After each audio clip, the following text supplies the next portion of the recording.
Welcome to Storylines Live, the only podcast that explores the meaning and the power of the most important story in business. The one that answers why someone would buy from you, work for you, invest in you, or partner with you. This is the story that defines the very character and nature of an organization. At WordWrite, we call it your capital S story. In each episode, we feature guests who have great insights on business storytelling, who can share their experiences and key learnings to help you and your business do a better job of sharing your capital S story to deliver remarkable business results. Today, we're honored to have Ben Christensen as our guest. Ben is the CEO and co-founder of Cambium Carbon. He's also a graduate of the Yale School of Forestry and Environmental Sciences. Ben, I didn't know there was such a school, and I'm quite impressed. I'm sure we'll talk about that too. Ben has spent practically his entire career thinking about wood and how to use it better. And that's what his company's all about. We're going to talk more about that today. I loved your bio on the company website, Ben, because you say that you've been thinking about wood and working with wood since you were a kid in rural New Mexico. And today, of course, you're in the Washington, D.C. area, correct? That's correct. Yeah, great. Well, welcome to Storylines Live, Ben. I just touched briefly on your background. Feel free to add to anything I shared, mention anything I didn't. Sure. Yeah. Well, really excited to be here. Thanks so much for having me on, Paul. And yeah, I mean, you touched on it. Our company is focused on saving wood to save the planet. So we're trying to build out new, very sustainable supply chains. I'm sure we'll get into what we actually do, but coming to this place where we are today took a lot of pieces, took a lot of different people, took a lot of luck, and excited to sort of connect some dots as we explore the story of how we got here. Well, we're going to saw right into that, so to speak. Sorry. I'll tell you, my family can't stand to be around me, Ben, because I always wanted Scrabble being a former journalist and too many Makes sense. puns, you know. And hey, one of the reasons I wanted to have you on, you have a podcast. Would you please tell our listeners about your podcast? I find it fascinating. Yeah. So we have a podcast called Between Two Slabs, which is focused on how do you actually understand wood? How do you think about using salvage material instead of virgin trees that comes from forests? And sort of the complexity and the joys of doing that. In many ways, using salvage material, we like to think about it as treasure hunting. You're looking for material in a waste stream that stands out, and you're trying to do that in a way that brings joy and brings the story of that material to the end customer. So that's what the podcast is on. So it's a lot about wood, folks, but it's really very interesting. I saw that title, Between Two Slabs, and I thought, well, this could be a lot of things, but it was really very interesting. And one of the things I like about your podcast is your hosts. They're folks who work in the business and literally are hands-on and working with wood. Can you give our listeners a little bit of background on that? Yeah, absolutely. So, we are focused on saving wood to save the planet. And we do that by connecting all of these local salvage shops. So think about people who are taking a log that would have otherwise been wasted, turned into something like a mulch or burned or sent to landfill. And instead, they're saving it and turning into boards that then ultimately become furniture or part of our buildings. And all those people are really unique. This is something that's really true in the wood industry, a lot of characters. And we certainly have our own cast of characters on our team, really led by Paul and John, who tons and tons of experience in the wood space, absolutely brilliant, phenomenal to work with. They know anything and everything about wood, and they are not hesitant to tell you every story that they've learned along the way about it. And it's been great to see both the sort of growth of that story and also to see their relationship really play out in a conversational way on the podcast. And yeah, we're just really excited about where it's at. I think one of the other things that's cool, you just said where it's at, and where it's at is in your shop, right? I mean, you're not in some fancy recording studio. The guys are pulling up a chair and sitting down, and there's slabs of wood behind them, right? Yeah, I mean, I think we often over-index for getting all of the show behind something right, and we under-index from focusing on what it's about. And for us, this is about a conversation with folks who really understand the industry, and where a better place to do that than in the shop. There you go. I love that. And folks, we'll put links to the Cambium podcast in the show notes. So please look for that. Ben, when we have guests on Storylines Live, we always ask them about this concept of the capital S story, which is obviously so important to us that we do an entire podcast about it. And we ask them which of the four critical questions that a capitalist story answers that are really important to them right now. So in the case of Cambium, is it why people would buy from you or work for you or partner with you, invest in with you, or maybe there's another aspect that's really important? Yeah, it's a great part. Obviously, we are interested in all of those, so don't hesitate, listeners, if you want to do any of those. We open door. But I think what we're really focused on right now, and is something that is part of the next stage of our growth, is thinking about why somebody would work for us. It's a question we ask a lot, and I think part of it is it's an interesting question because it's very dynamic, right? When you think Yes. about startups, you have to re-earn your position at every new stage. We're entering a new phase in our business. What that means is that the roles are evolving and the whys are evolving. Who we are hiring is evolving. The resources we have to hire them is evolving. And ultimately, interrogating that question of why you would work for us is also evolving. So what we've been thinking about a lot is that we've done a lot of the foundational work. So we're sort of moving out of the phase of we need to come up with an idea and show that it's got some potential, which is great. Not that there's not more for us to do there, but we're starting to get out of that. And now we're at this phase where we need people who have really been there, done it, in whatever their sort of expertise is, and want to come work in a place where they can see and take that experience and manifest it. And I think the thing that I've been thinking about a lot there, for me, all of this it's a creative act. Creating a company is a very physical, visceral act of creation. And we're really looking for people who are excited about that in their next phase. We're not interested in folks who are, trying to just check a box or move into something. We're interested in people who have sort of a deep, very, very centered connection into creativity. And I think when you find that alignment, people are very excited about coming in and working with us. Mm-hmm. So there are lots of companies that focus on various aspects of creation from wood. Why would somebody come work for Cambium versus any other company that's working with wood? This is sort of a trick question because there's a very specific and fascinating answer. Yeah, I'm curious to see how you would answer it. What I would say is, the biggest reason is that we are operating at a very different scale from anybody in the salvage space. If you care about doing something with the waste stream, creating a circular economy, and you want to do it big, we're really the spot to come and do that.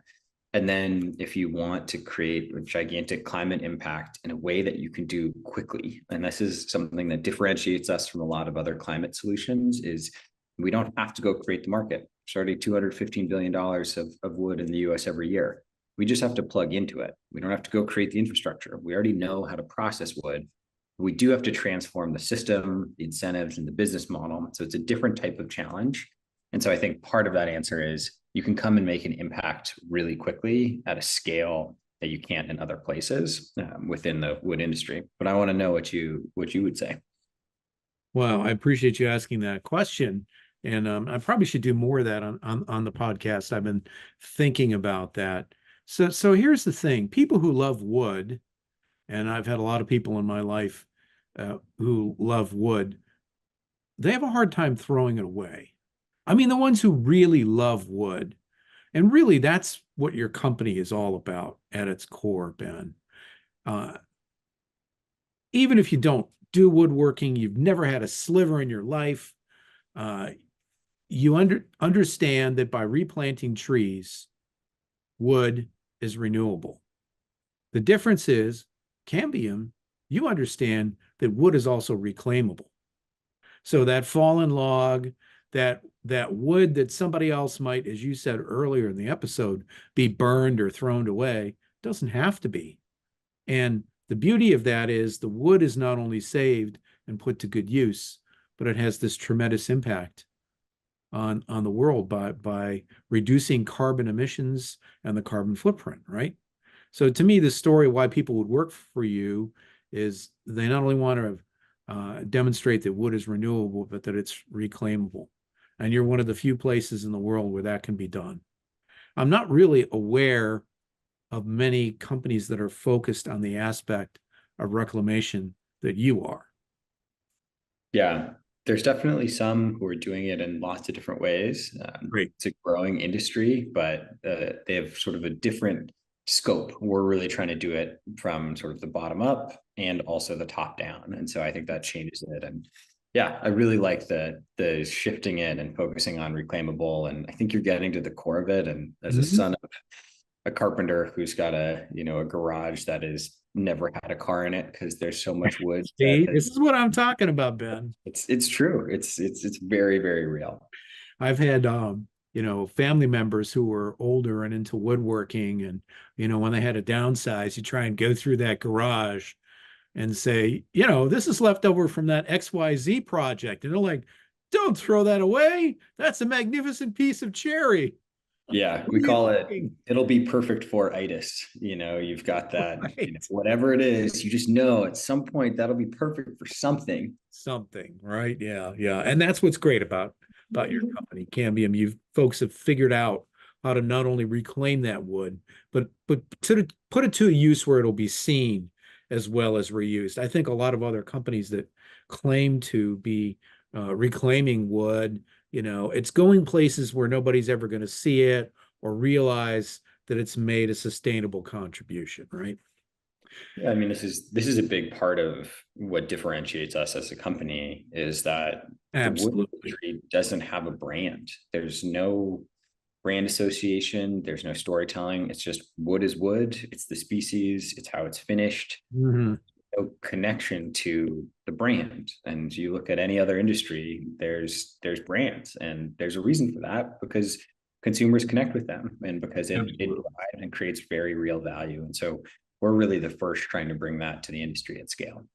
Well, folks, you'll also get a link to Ben's company website. I want to say, Ben, your website is all about story, our story, stories about, people would call them case studies, maybe in another industry. You're calling them stories about successes you've had. How does your personal story play out in your venture? How does Ben's story as the son of a carpenter and growing up around wood factor into the story you tell about Cambium?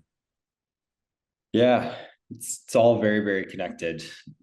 Definitely grew up in wood. My dad was a carpenter, and my family is just very wood centric. My grandfather owned a furniture factory in North Carolina. My cousin works in fire science at the U.S. Forest Service in wood, focused on the Forest Products Laboratory. My uncle is a woodworker. It's everywhere. Close your eyes and throw a rock at the Christensen household, and you're going to hit a woodworker. So it's all around. And I think the other half of it too is my mom, as well. As she was a Mhm. scientist. She's a hydrologist who really is very focused on water in the American West, New Mexico, and droughts, and all of that is very connected to climate change. And so for Yes. me, it's kind of this really beautiful, connection to both of them. Whenever I'm in the shop, I feel very connected to my dad and think about how much time I spent in there with him. And then whenever I'm thinking about more of an analytical climate problem, I feel Right. very connected to my mom through that as well. So I feel just unbelievably grateful almost all the time to get to connect with them in that way. That is really an awesome take on that, Ben. Obviously, our listeners understand that you have a passion for wood and your company is different. We talked about WordWrite's definition of story and why we think it's important. Why is storytelling important to you? What's your definition of storytelling and why it's important to you? I think one of the biggest things that we think about as a company is that ultimately we are about physical storytelling. Mm. And fundamentally, we have sort of this weird, it doesn't make sense to me, this weird fascination with sameness as a society. Like we've just gone to mass production to make everything as similar and as lame as possible. And there's all these pockets where we realize, no, actually what we want is we want something unique. And what is something unique? It's something that has a story. And that's fundamentally what we're doing, is that instead of getting a piece of material that you're never going to know where it came from, you're never going to care about it, you're never going to take extra care for it because you have an attachment to it, to transforming that into a model where you know its story. And that fundamentally, if you have access to that, if you feel connected to that, you value space, you value the physical world differently. And that's the core premise of our company, is really to transform that. That's great, Ben. I really appreciate that, you sharing that take. Folks, we're going to take a quick break and we're going to be right back and talk a lot more about Cambium and its great story here on Storylines Live, the only podcast that explores the meaning and the power of the most important story in business.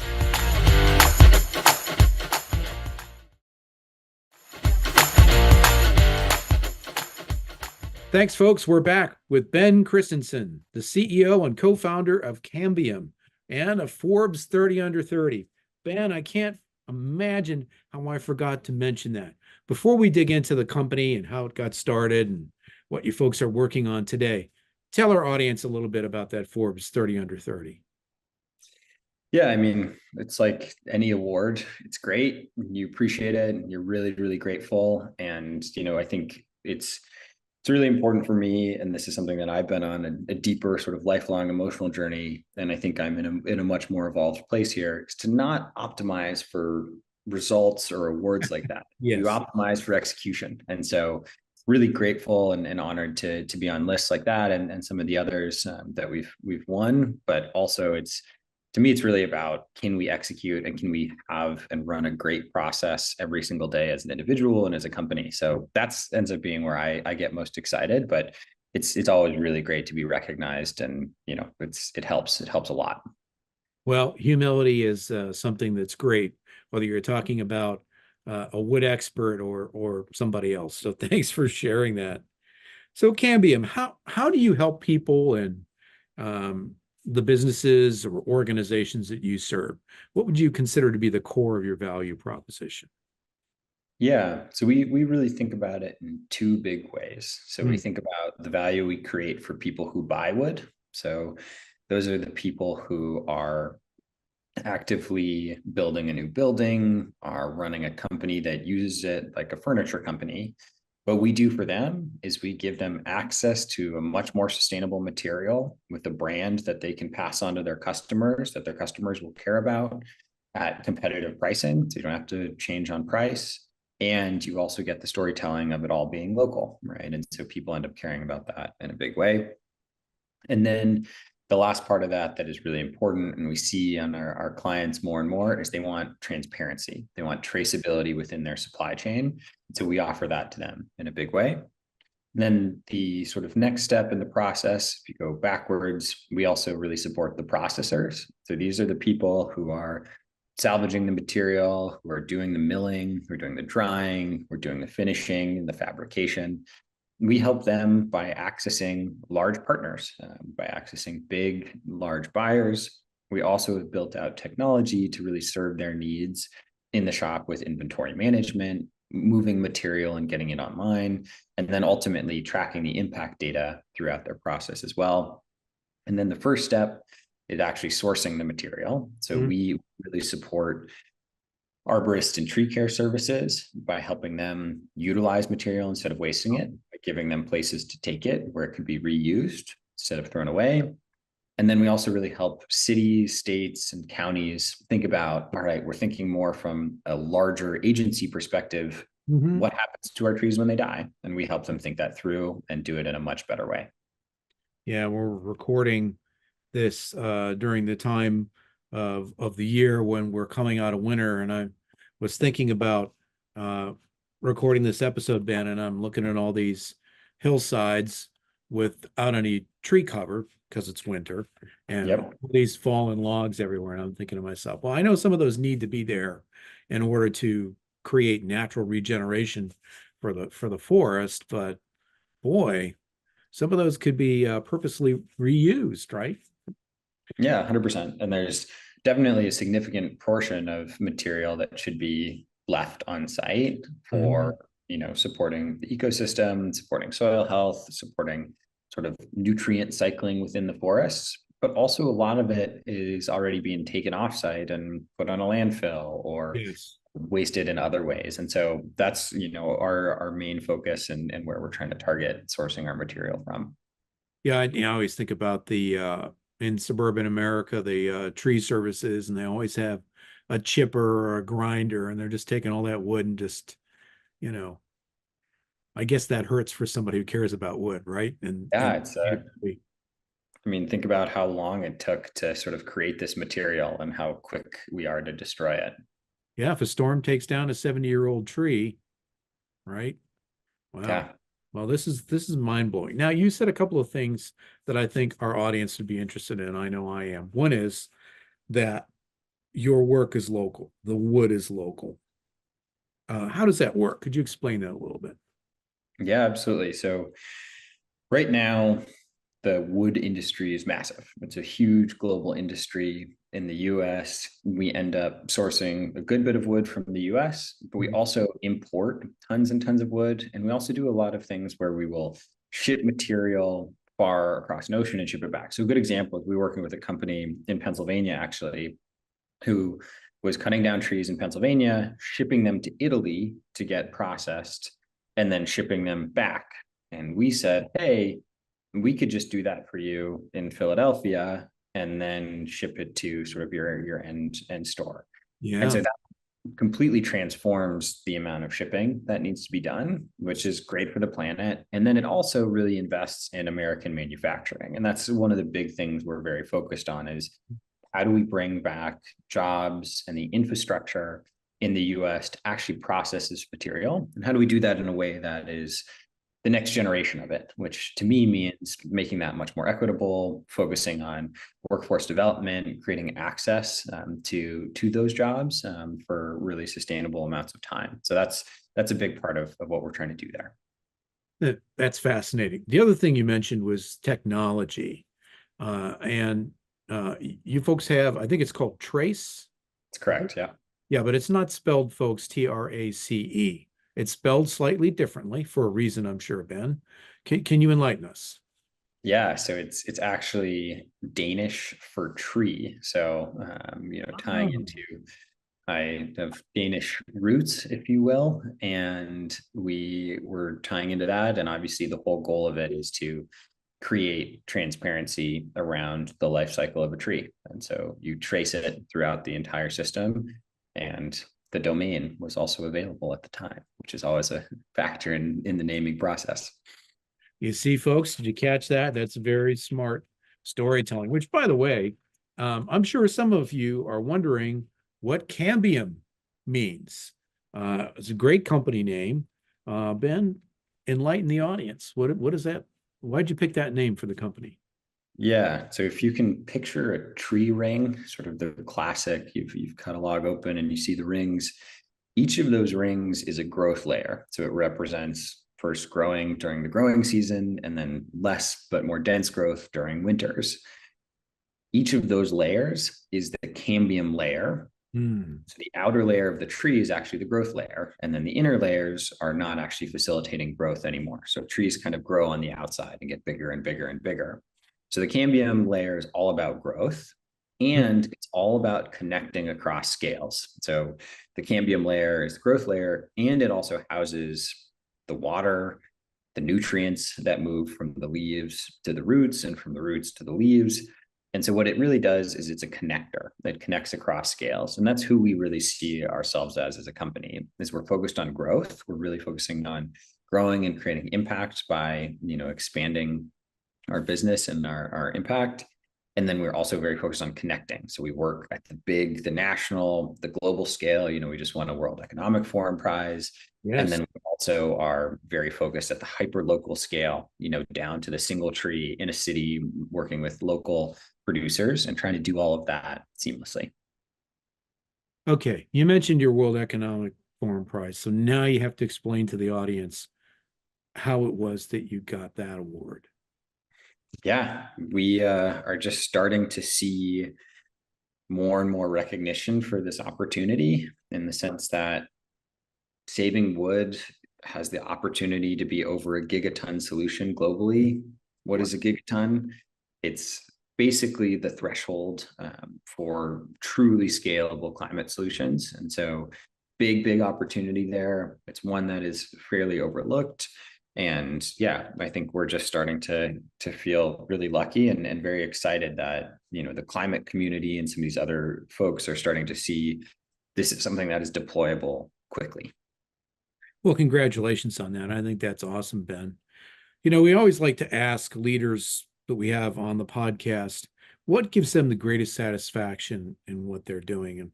And I think our audience can tell that you're passionate about what you do. But what would you define as your greatest moment or moments of satisfaction in your role? Yeah, I mean, I think the biggest thing for me is that and I'm not perfect at this, none of us are, but more and more I find my satisfaction in purely in process, like feeling as if we won in all of the small ways, in a very Hmm. holistic sense, consistently. And I think the biggest part of that is that we were talking about this a little bit earlier, but when you're sort of only putting satisfaction in an endpoint Yes. and reach that thing, and you either did it or you didn't, and it'll either feel great or bad, and then you're on to the next thing. And this is something I've learned from ultra running and from spending lots of time, you know, running very long 100-mile races, is that it's not about focusing on the end, it's about focusing on process. And if you do that, then you can actually be winning all the time, and you've got so many more opportunities to actually feel the satisfaction and the joy of the small pieces. And so that's what really brings me the most satisfaction, is when me or somebody on the team is having, you know, these little moments where we're doing it, and doing it really well. That's, you know, sort of at the highest and best level that we can. That's awesome. Love that, Ben. Really do. Didn't realize you were an ultra runner. Wow, 100-mile races. That's a big deal, my friend. Very cool. It is. My co-founder and I, we run them together, so we Ah, get a lot of work done while we're on the trail as well. I don't know many people who can talk and run at the same time, but I guess the pace is a little bit different. You're not trying to break a world record for a marathon in 2 hours or something like that. No, this is much more sort of 24-hour plus. You're going really slow, which is great. Cool. That's very interesting. I love that. Can you share with us to kind of bring all this to life? Um, a client success story or a project you worked on that you feel epitomizes what's possible? Yeah, absolutely.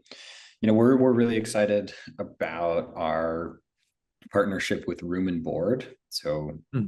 really large, awesome national furniture company. They use lots and lots of wood currently, and we're helping them start to use more and more reclaimed and salvaged material. So we're actually helping them source wood from walnut orchards. So when you think about the trees that grow walnuts that we all eat, Hmm. they have relatively short lifespans, and they're relatively short trees. They're just not that tall. And so when they get to the end of their life, what we do right now with them in our country is we put them in burn piles and we light them on fire in the field. And then we go and we plant new ones. And so there's this huge amount of waste there. We've been working with a bunch of different walnut farmers in Northern California, connecting them into local sawmilling partners, who are then connecting those into Room and Board's manufacturing, who then are ultimately bringing this material to market. And it's a really cool example of one of our first full sort of life cycle, you know, a full turn of the wheel, if you will, of our model.